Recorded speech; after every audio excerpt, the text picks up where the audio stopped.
Finally. Oh, it died.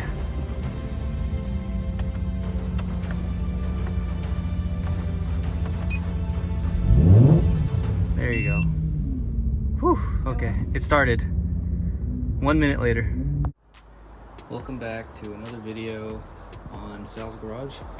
Today I'm going to be changing out the starter on my E93 M3. This is what it looks like. So what happened was my starter solenoid, which is this thing, doesn't really work when the engine is hot. So it only starts when the engine's cold, which is kind of frustrating. So in order to do this job, you need to remove the intake manifold or the intake plenum.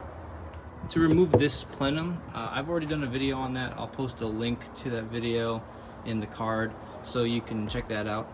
Otherwise, I'm just going to put you guys on a time lapse, get this thing off, and then we'll go from there.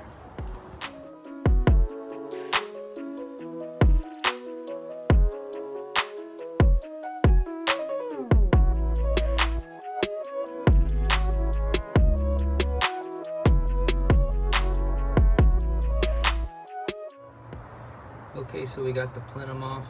Now we are studying all of the wiring here. I would recommend taking a picture of how all of the connectors are plugged in, because you're going to be undoing all of these. This is where it gets complicated and messy.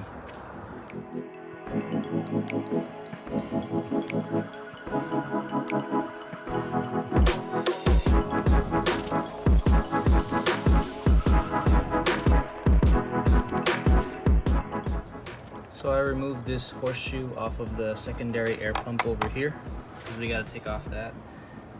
This was held in with 3 10mm nuts and 2 T30 screws.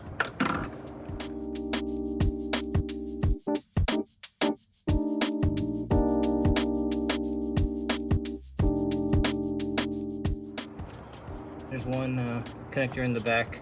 Undo that, and it comes right off. Oh yeah, I forgot to mention, make sure you disconnect the battery, especially starting now. Okay, here's the progress so far. I've taken out all of the driver's side injector wiring. All of the driver's side coil packs are unplugged. These two on this driver's side valve cover unplugged. All of the wiring on this black harness needs to be unplugged, and trust me, there's like 30 of them or so. Some of them are down there, like one of them down here in that area. And we're just gonna take this whole black piece and just kind of put it up here and maybe hang it somewhere on the hood. So I've got everything disconnected on the driver's side, except for these 2 ground cables. So there's one ground cable here, I believe that's a 10mm nut, and another ground cable right there.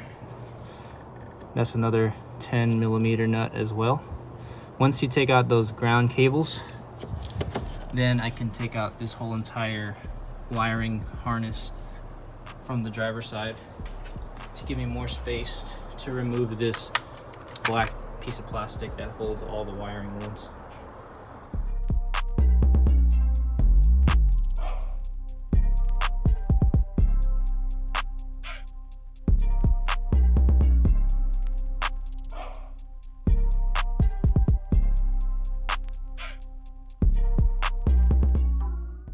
So we're almost there, guys. As you can see, gotta remove this idle control valve, and then the starter's right underneath it. Okay, so I got the idle control valve almost out. You have to take out 2 hose clamps right here and right here that connect to these 2 points over there, those 2 black sides.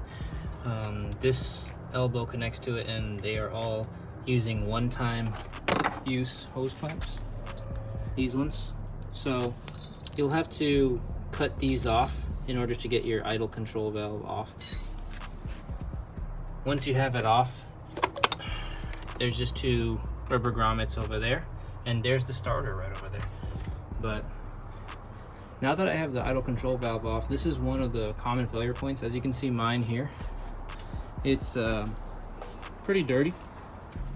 So as you can see, my idle control valve It's pretty dirty, so I'm going to clean it with some carbon cleaner to get some of the carbon buildup out of there, because I don't want to have to end up replacing this again. So I'm going to clean this valve off with intake valve cleaner. See how it gets the carbon gunk off of it. So we'll spray it in the valves, both sides, and then I'm going to go tackle the starter over there. Okay, so the starter's right there, but right in front of it is the idle control valve mount. As you can see, it's held in by, it looks like 2 T30 screws, so we're gonna remove that. Alright, so this is the starter solenoid and the starter itself right there. I took off the 13mm ground nut. So this is the ground and this is the power. Take those out. And then the only thing that should be holding it now is one T30 bolt right there and 2 E12 bolts. External torque bolts on the back end side. So I got to get at it from the back side over here. I got my T30 wrench in. Starting to loosen the top one first, which is a T30 again. There it is. Okay, so this is the T30 bolt. I'm gonna try a short extension with the E12 socket. Let's see if I can get to this bolt.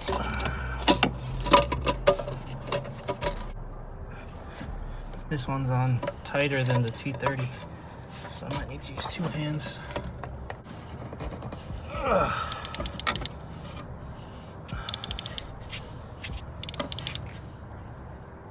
Okay, I got the E12 out. My back is not feeling good. Bending over like this all day. Whew, got it.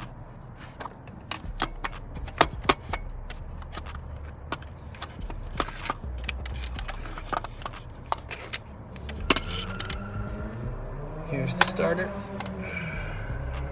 Okay. Here's the new starter. Here's the old starter. Let's take a look at where the solenoid failed. I believe either right here or maybe the wiring, or possibly right here. This piece that cracked open. As you can see, if you compare it here, it's sealed. This one is almost $1,000. This one was $250 from Rock Auto. So same brand, except this one has a BMW logo on it. I'm not going to pay the extra on that. Let's install the new one on. I don't know why BMW chose to put the starter in the worst possible spot, right here in the center of the V8, where there is all kinds of heat, because that's what caused mine to fail, was heat. So it's kind of stupid that they put it all the way here. Difficult to get to. Have to unwire half the dang engine only for it to fail. So I'm hoping this one lasts a little longer. It can be someone else's problem by then. I don't want to do this again. This was not very fun.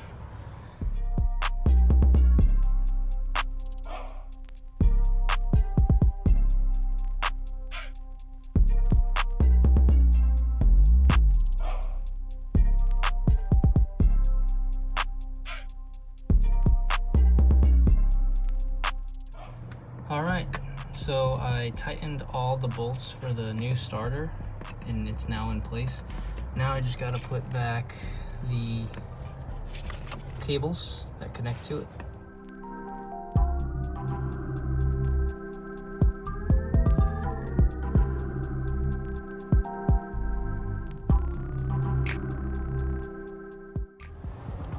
Alright, so I have the starter back on, I got the idle control valve back on, I got these reusable hose clamps.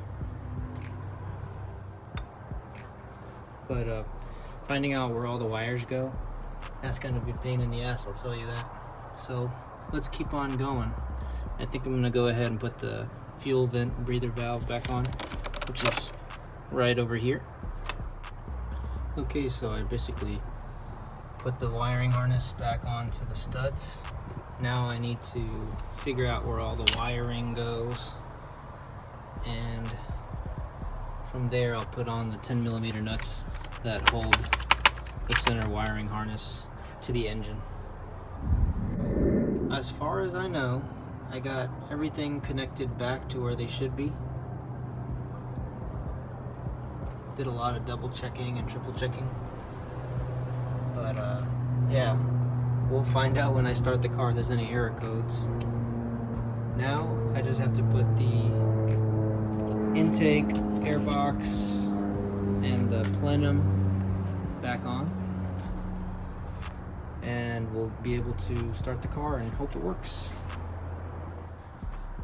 Okay, so I finally have everything installed again. We're ready to fire up the car and hope that everything works well. So let me go do that right now. Here goes nothing. Wow, it starts up a lot faster than before, so I guess the starter itself needed to be changed. But the solenoid definitely had to be changed. Looking for any lights. Don't see any error codes so far.